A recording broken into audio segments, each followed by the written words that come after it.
Welcome back to the Money Mailbag. This is the 7th edition of the Money Mailbag. It's been a while since I put one out, December 3rd to be exact, so it's been about 6 weeks, but I can't put out a mailbag unless I get questions, so I got a few of them, so I figured, it was a good time to put one out. If you want to ask a question for the Money Mailbag, all you got to do is send me an email to drmoney83. That's DOCTORMONEY83 at AOL.com and put mailbag in the subject heading. It doesn't have to be about wrestling. You can ask me about American sports. I preface that with American because somebody on my FormSpring account decided to ask me about soccer over in England. I couldn't be less interested or know less about any subject in the world than that. No offense to anybody that is into that, but it's just not for me. Movies, television, whatever's on your mind. If I can answer it, I'll answer it. So, you want another edition of the Money Mailbag? Be sure to ask some questions. Got about 4 of them, so be able to spend a little bit of time on each. And since I didn't really cover it in my Raw review last night, I'll go over my thoughts on the Royal Rumble expanding to 40 men. With that said, let's go to the questions.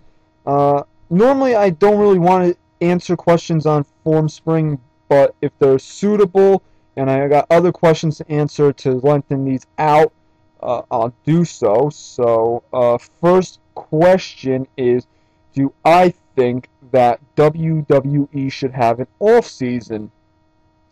This is actually a very interesting topic. Question actually, because I've thought about this many times myself. Would it be better for the wrestlers themselves if they had an off season? Now the company will never do it because the money they make, it's tremendous. They keep these guys going out year round. They maybe have 1 or 2 nights off a week, and they're constantly touring, constantly going around. So you can see it from WWE's perspective why they would never do it, but from the talent perspective, of course you would want an off season, just like any other sport or entertainment like television shows. They all have their off seasons. Yeah, their summer is usually when they go to reruns and they come back in the fall. Depending on the sport, they all have their months off before they go back to training camp and such. So for the performers, it would be great for them, but how, as you, the fan, would you want it? Can you liken it to anything else that you watch on television? Like, the Super Bowl is going to be in 3 weeks. Okay, so February 6th, I believe, is the date, the Super Bowl. And then it's not until the first week of September that you get more regular season football. Of course, you get training camp and all that such, but until the season starts up again, it's about 7 months. Now, you are ready for football to go. Okay, so that's no problem. Then you got any television show that you watch. You watch a normal sitcom drama that airs from September to, we'll say, May. Comes back in September again. You got the whole summer off. You're ready to go, right? But would you feel that way with wrestling because you're so conditioned to seeing it week after week after week after week? Would you be okay if WWE ran from January to SummerSlam? They took September to October, November, December. They took those months off. Like, let's say they Royal Rumble, they built up the Royal Rumble a couple weeks, came back, and then they went all the way to SummerSlam. SummerSlam was the last event of the year. Would you be okay with that? No.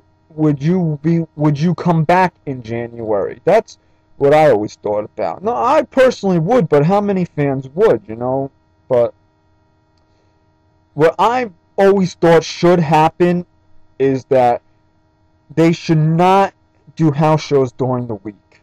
That would be more fair to the guys, and it's not going to take a lot of money out of Vince's pocket. They're still touring year-round. You still get new episodes of Raw and SmackDown every week, but it allows them to go home for 3 or 4 days, see their families, recharge, go back out on the road. The Raw crew would go on the road Saturday, Sunday, Monday, and go home Tuesday. The SmackDown crew, well, that would be a little bit more difficult because they tape TV on Tuesday, and I never liked the idea of running a house show up against Monday Night Raw. Like WWE does that from time to time. They'll have a house show, a SmackDown house show while Raw's on. Isn't that kind of defeating the purpose? When you want people home watching Raw? But maybe you could give them Saturday, Sunday, go home a quick day, Tuesday, you can do something like that. That is what I think they should really do. But, they have to tour Friday, Thursday, all the other days of the week because Vince wants his money. And, he's not putting his body on the line. So, excuse me there. So, yeah, do I think WWE should have an off-season? The short of it, no. But I do think that they should only be performing 3 nights a week. And to give these guys more of a break. So, good question. Okay, so now we're going to jump over to Facebook for a minute. I got another form spin question, but I want to incorporate that with my, my Royal Rumble thoughts. So, this question was the first question was actually asked the day before Shawn Michaels was announced for the Hall of Fame. It was asked on the Sunday before Raw last week. So, it was a good friend of mine. He doesn't really watch WWE programming anymore. He's a big Shawn Michaels fan. And he asked me if HBK was currently on WWE programming. And no, obviously, he's not anymore. He retired after WrestleMania 26 in a very excellent match with The Undertaker that will be, I want to say, in the top 5 of my revamped top 50 greatest WrestleMania matches that will be put out probably sometime after the Elimination Chamber pay-per-view. I'm going to redo that. And he wants to know, can we expect a return soon? Obviously, he came back the following night after this question was asked, made an appearance on Raw after he was announced for the Hall of Fame. We will see him at the Hall of Fame. I've heard rumors that he could be the guest referee for The Undertaker's match at WrestleMania. Rumor is that Undertaker has handpicked Wade Barrett to be his opponent, which makes sense since the Nexus is really the ones that got him off TV in the Buried Alive match. But I don't ever think Shawn Michaels is going to wrestle again. You never say never in wrestling, but you figure you believe him more than most guys. But do I see him coming back to WWE as an on-air character? Yes, I do think so. I've seen him tweet that. So, general manager, maybe he'll go in the corner of a young guy, something like that. Do I see that happening? Yes, I do. But do I think Shawn Michaels will ever wrestle again? No, I think he is actually retired. Another Facebook question here is, why do wrestlers' egos inflate as they extend the card? It's a fair question, but it's like any other walk of life. If you start in the mailroom in a big agency, you're not going to have much of an ego, but as you, get promoted, and it's like, take Entourage and you become like an Ari Gold, of course your ego is going to inflate as you get more power and more recognition, and people think more of you, and you're going to think more of yourself. And it's the same thing with pro wrestling. If you're a jerk in the curtain, you're the first guy opening match, and you're jobbing all the time, nobody's going to give a crap about you, and you're not going to give a crap about yourself. But you're going to keep working up the ladder, and working up the ladder, and working up the ladder.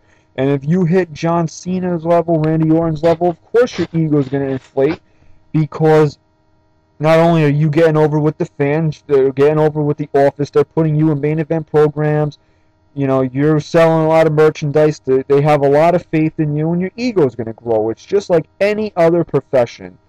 If you're the backup quarterback, you're not going to have much of an ego, but if you're the starting quarterback and you win 2 Super Bowls, of course you're going to have an ego, because you're going to say, you know what, I'm the winning quarterback of 2 Super Bowls. Of course, you're going to have a high opinion of yourself, as opposed to if you're like some jabroni sitting on the bench holding a clipboard. So it's just like anything else. If you're not any good, you're not going to have an ego. But as you ascend the ladder, you become more successful, your ego's going to grow, because you're listening to other people tell you how great you are. you're seeing how you've been growing in your profession, and it's all part of life. That's how egos are. People have egos. Okay. All right, so let's get to the Royal Rumble here, and it's now 40 men, which I don't really know where this came from. I'm sure I'm going to read some dirt sheets after I finish recording this, and the answer will probably come out. But do I like it? Yeah, it's really hard to say if I like it or not. I got to see how it plays out. But what I do think that they should do is still keep it. What they've been doing, 90-second intervals. Do that, because it's just going to become a mess if you do it every 60 seconds, because guys are going to be flying in, flying out. And every year I do say to myself, oh, this guy should really be in the Rumble. This guy should be in the Rumble, because they've gotten solid TV time. It's the Royal Rumble. To get in there, work 5 minutes, get thrown out. Well, what's really the big deal? So, let's see how it goes so far. Like, let's look at guys right now that I got 20 names that were released this morning that are officially in the Royal Rumble. We got Alberto Del Rio, CM Punk, Cody Rhodes, Daniel Bryan. All should be in the Royal Rumble. And you got Darren Young. I don't even know why the guy has a job. David Hart Smith, Otunga, Harris, Cena, Morrison, Henry, McGillicuddy. Yeah, they should all be in the Royal Rumble. And you got Primo. He's in the Darren Young mold. And you got Truth, Mysterio, Sheamus, DiBiase, Tyson Kidd, William Regal, and Zack Ryder.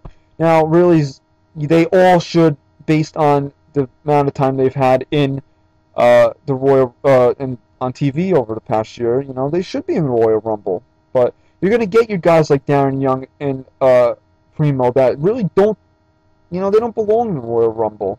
I know you're saying, oh, why does Zack Ryder belong in the Royal Rumble, but Primo doesn't? But I don't know. I do like Zack Ryder. I like his character. I wish he was more in a jobber. He could find a solid mid-card role if they let him. But you just gotta. Every time they change something, everybody's all up in arms. They don't know what they're gonna do with themselves. Just wait and see how it plays out. If it's overbooked and there's too many guys and it just doesn't work, WWE's going to realize that, and they're not going to do it again next year. But if, it works out, maybe it's better. We just don't know because we haven't seen it yet. So, we're going to reserve full judgment until after the Royal Rumble match. So, it's worth a shot. It really is. It's worth a shot to see how it plays out. That's what my take on it is right now. And you're going to get a bunch of jobbers in there. And yes, WWE has enough guys to put 40 guys in there. You might even see some surprise returns. But before we can officially make a judgment on the 40-man Royal Rumble, we've got to see it. And I'm not up in arms over it. Let's see how it plays out first. With that said, the final question is my Royal Rumble predictions. I've said this for weeks now. The only 2 viable men I see winning the Royal Rumble are Alberto Del Rio, and I think we all know the reasons why, because WWE is pushing him to the moon right now, and he's the up-and-coming star. He's going to be a main event worker for years to come.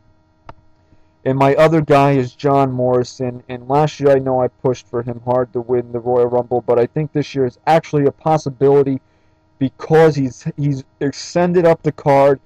He's only lost 1 match since the Survivor Series.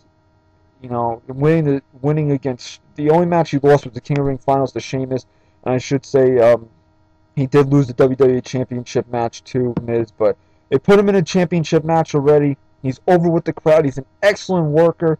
He's beaten Sheamus 3 times. These are all things you got to look at too, where I think it is an actual possibility. But if I had to put guns in my head, who I think is going to win, I'm going to say Alberto Del Rio. Close second is John Morrison. Alright guys, that's going to wrap up this edition of the Money Mailbag. As always, if you want another one, you got to send in those questions, email them to me. If you really are stubborn and you want to form spring them to me, that's okay too. I'll save them for the next edition of the Money Mailbag. With that said, guys, I'll see you next time.